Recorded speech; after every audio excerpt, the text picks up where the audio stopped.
Are you marked by God? Watch for these 7 signs. Have you ever felt different? Like you don't quite fit in, no matter where you go? Maybe you've always felt a little set apart, like you were walking a path that others didn't quite understand. Or perhaps you've been through battles that you never signed up for, struggles that didn't seem fair, and challenges that made you wonder, why me? If any of that sounds familiar, it might not be a coincidence. You may be marked by God. I know that sounds intense, maybe even a little mysterious. But throughout the Bible, we see that when God places his hand on someone's life, they don't stay ordinary. They don't blend in. Instead, they stand out, sometimes in ways they never expected. When you're marked by God, your life will look different. You will face opposition. You will feel set apart. But you will also carry a calling and a purpose that is bigger than anything you can imagine. Most people don't even realize they're marked. They're walking through life, dealing with struggles, questioning their purpose, and they have no idea that what they're experiencing is actually a sign that God has chosen them for something greater. Today, we're breaking it down. 7 signs that you are marked by God. Some of these signs may surprise you. Some may confirm things you felt your whole life, and some may challenge you to see your struggles from a completely new perspective. Stay with me until the very end, because if you've ever questioned why you go through what you do, or why you feel the way you feel, you might just find your answer today. Are you ready? Let's dive in. Sign number 1, you experience intense spiritual warfare. If your life has felt like a constant battle, if it seems like the enemy has had his sights on you for as long as you can remember, you're not imagining it. One of the clearest signs that you are marked by God is the level of spiritual warfare you experience. The Bible is clear. We do not wrestle against flesh and blood, but against principalities, against powers, against the rulers of the darkness of this age, against spiritual hosts of wickedness in the heavenly places.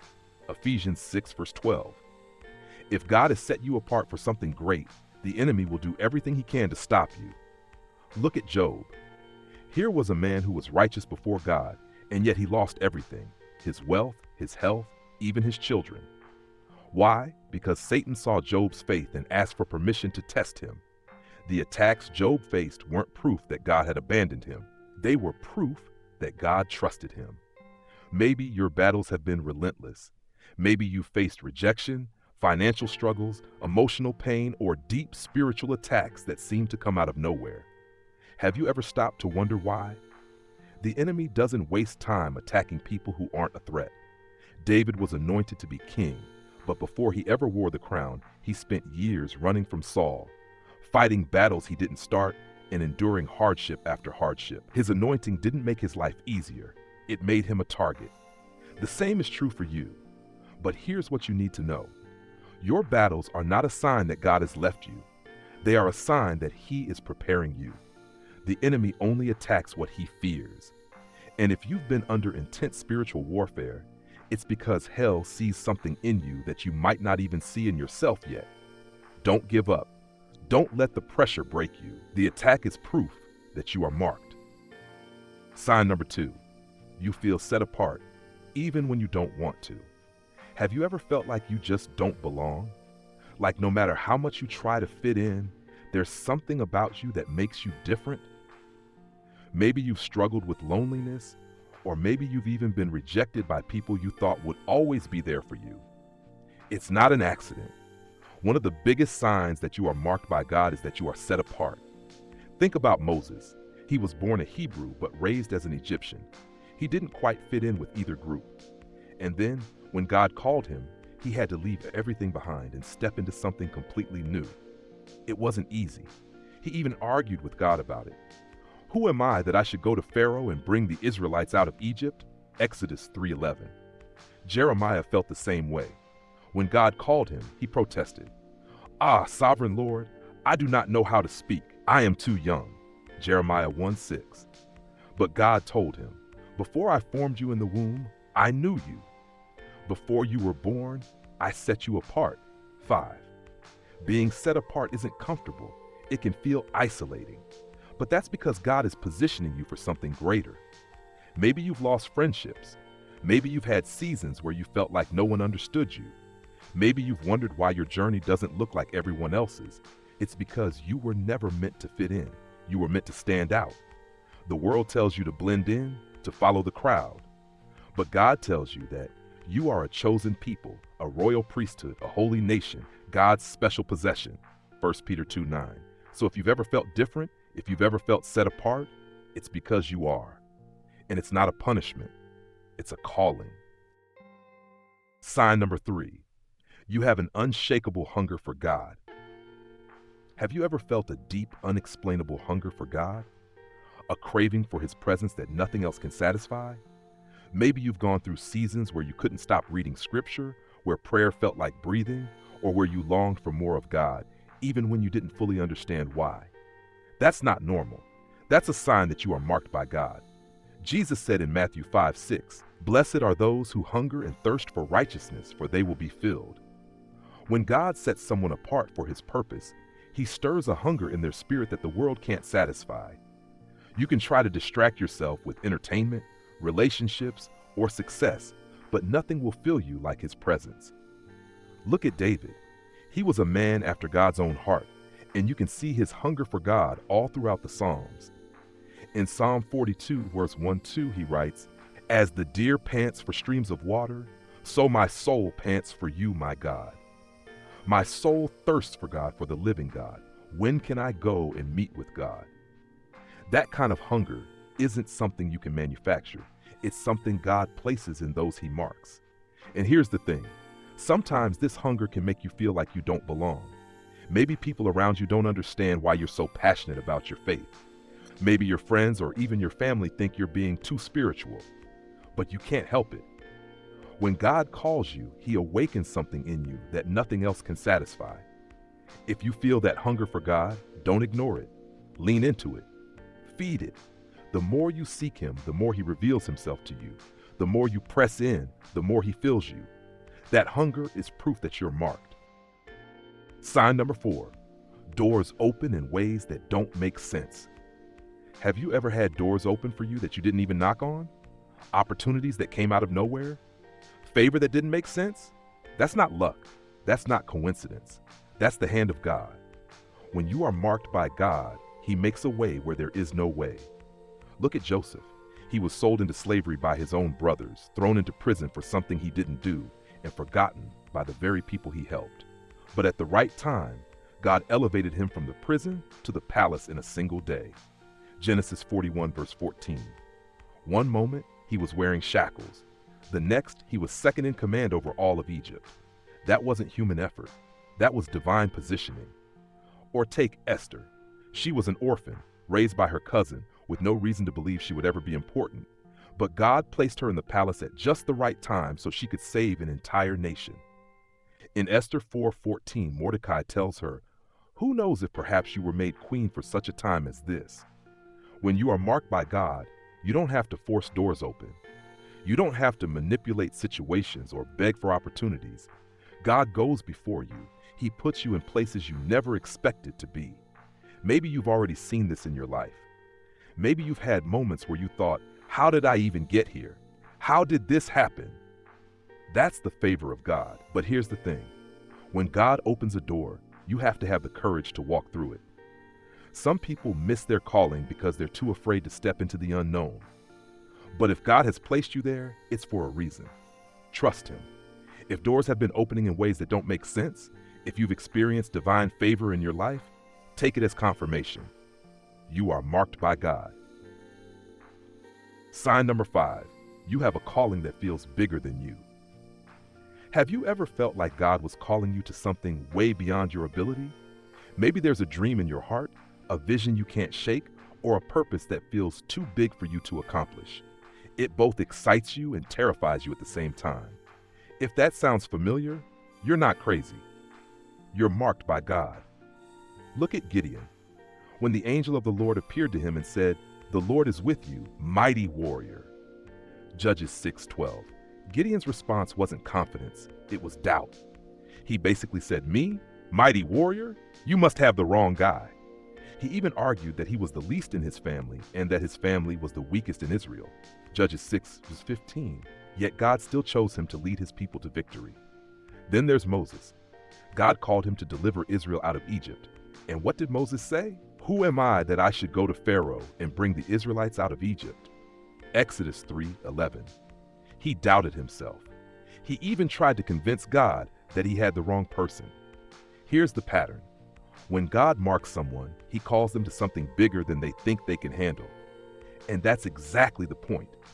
You're not supposed to be able to do it alone. When you are marked, your calling will require total dependence on God. It will stretch you, push you beyond your comfort zone, and force you to rely on him in ways you never have before. Maybe you feel unqualified. Maybe you've told yourself, "I'm not smart enough. I don't have the resources. I don't have the experience." But God doesn't call the qualified. He qualifies the called. If he's put something in your heart that feels bigger than you, trust that he will equip you to fulfill it. If your calling scares you, that's a good thing. It's a sign that you're marked.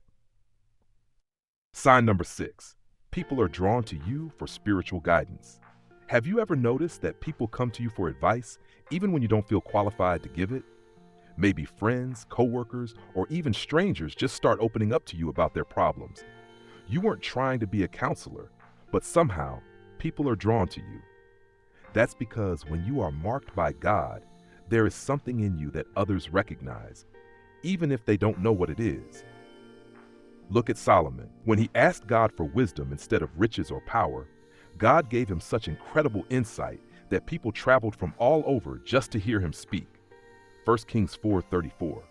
Even the Queen of Sheba came to see if he was really as wise as people claimed, and she left amazed. 1 Kings 10, verse 6-7. Then there's Jesus. People followed him everywhere. Crowds gathered just to hear his words, even when he wasn't trying to draw attention to himself. Why? Because when God's hand is on you, people sense it. It's the same with you. Even if you don't see yourself as a leader, even if you feel unqualified, people can see something in you. They sense wisdom, peace, or strength, even if you don't always feel it yourself. But with this comes responsibility. When God marks you, he expects you to steward the influence he's given you. That doesn't mean you have to have all the answers. It just means you need to stay connected to him so that when people come to you, you can point them the one who truly has the answers. If people are naturally drawn to you, if you find yourself in situations where you're speaking life into others, even when you don't feel like you have much to give, take it as confirmation. You are marked by God.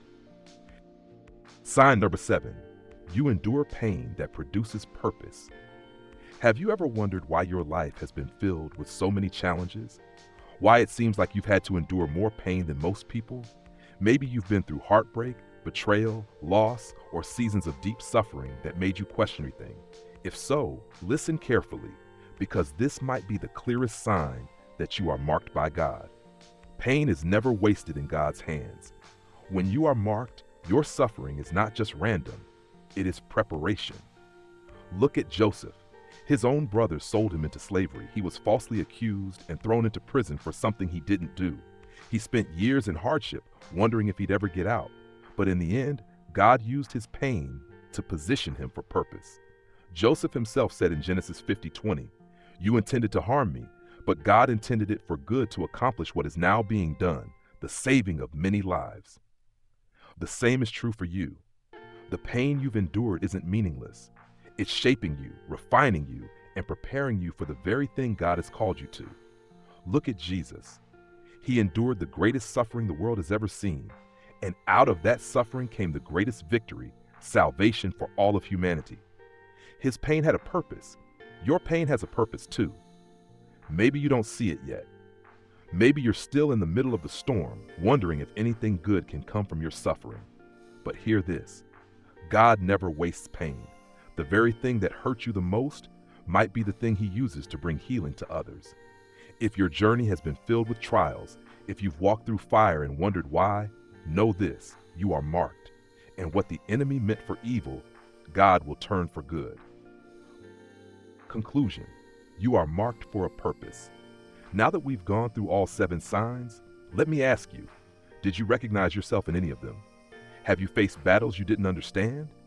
Have you felt different, set apart, or drawn to God in ways you can't explain? Have you seen doors open in ways that don't make sense? Have people been drawn to you, or has your pain seemed relentless? If so, it's not an accident. It's confirmation.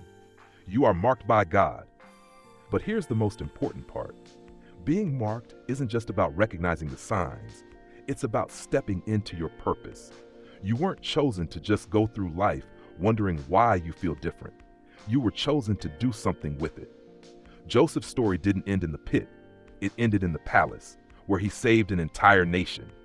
David didn't stay a shepherd. He became a king. Esther didn't stay hidden. She stepped into her calling and saved her people. And you have a purpose too.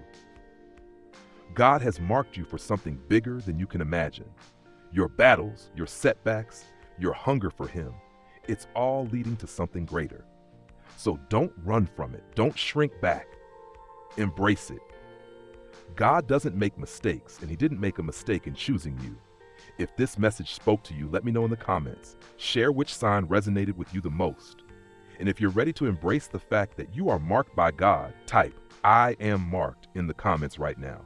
Make sure to like this video, subscribe for more faith-filled content, and share this with someone who needs to hear it.